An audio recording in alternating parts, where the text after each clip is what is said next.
Moi, c'est Maître Déodate Bissot-Mériné, je suis avocate de profession et je suis également militante pour le droit des femmes, mais j'ai aussi une casquette de femme politique.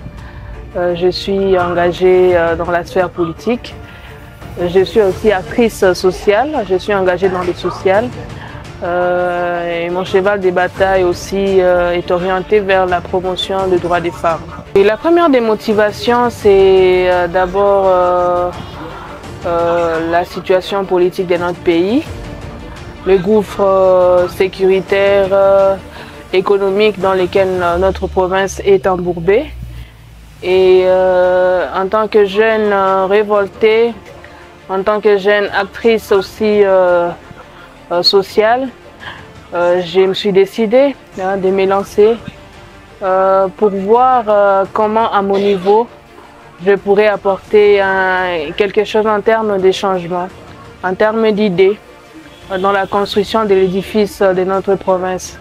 Il est vrai qu'aujourd'hui notre province rencontre beaucoup de défis et il est de notre devoir en tant que citoyen congolais, chacun à son niveau, de voir comment contribuer au développement de notre province, mais aussi de notre pays en général. Et c'est donc un devoir patriotique et mon engagement part de là.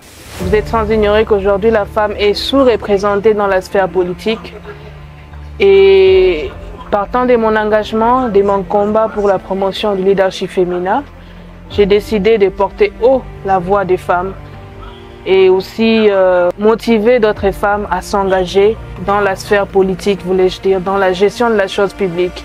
Et vous êtes sans ignorer qu'aujourd'hui, nous avons 17% des femmes qui se sont représentées au niveau de, disons, au niveau des candidatures à la législature. Et les 17%, c'est vraiment minime. Nous, les femmes, nous devons aussi nous impliquer. Et la question de l'électorat, c'est une compétition et nous devons aussi compétir au même titre que les hommes. En fait, en tant que femme, j'ai un rôle à jouer dans le développement de notre province. J'ai les soubassements nécessaires pour pouvoir apporter ma pierre à l'édifice, à la construction de notre province. Je suis convaincue aujourd'hui que je pourrais aussi contribuer en termes d'idées. Et en tant que candidate, j'ai une vision, j'ai un programme. Et mon obligation, c'est de faire consommer ma vision à mon électorat. Et aujourd'hui, comme je l'ai dit tantôt, nous avons beaucoup de défis dans notre province. Et en tant que femme, il y a beaucoup de défis qui s'imposent à moi. Nous avons le contexte des lois, nous avons le contexte des us et coutumes, et nous avons aussi le préjugé. Et aujourd'hui, il est de mon devoir en tant que femme de compétir au même titre que les hommes. Et en tant que députée, mon rôle serait de contrôler l'action du gouvernement provincial, mais aussi de protéger les desiderata de la population. Et je pense avoir les soubassements nécessaires. Je pense avoir une contribution pleine et égale à apporter dans la gestion de notre province. Et je m'aimerais ici signaler que la profession d'avocat, c'est une profession à vie. Vous êtes avocat à vie.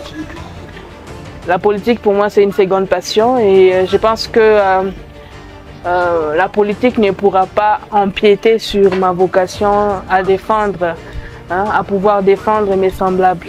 Vous savez, la politique n'est pas loin du droit.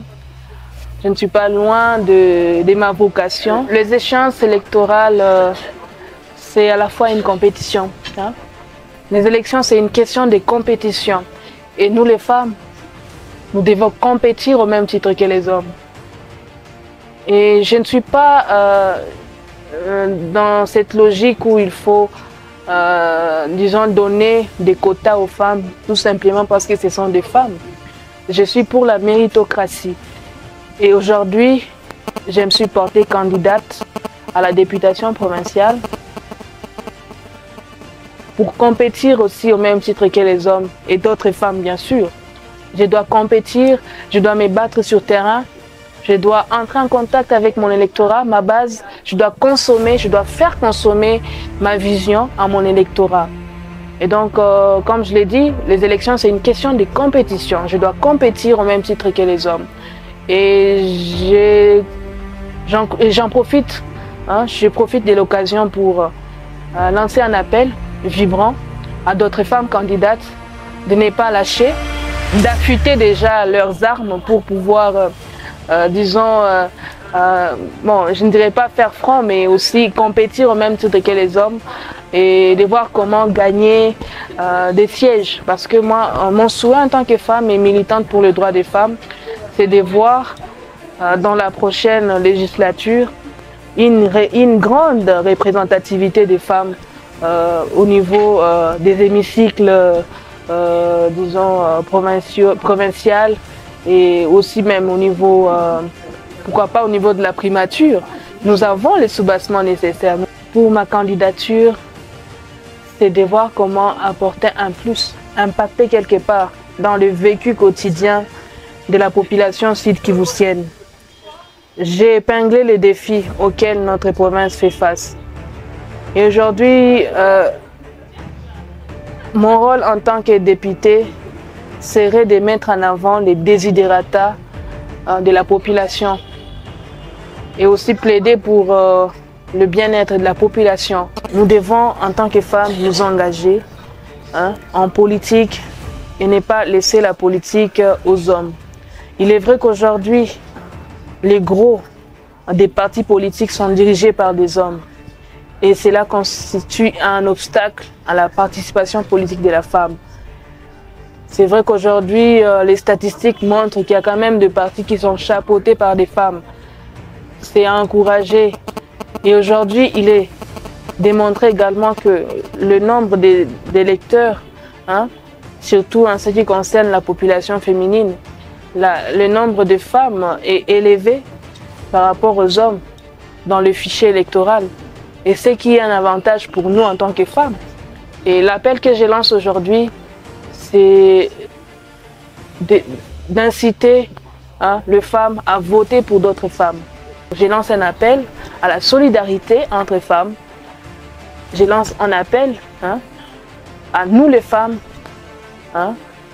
de voir comment porter d'autres femmes, donner nos voix, nos votes aux femmes pour que prochainement, dans les instances de prise de décision, mais aussi dans les assemblées, qu'on puisse avoir quand même un nombre important de femmes, une représentativité de la junte féminine.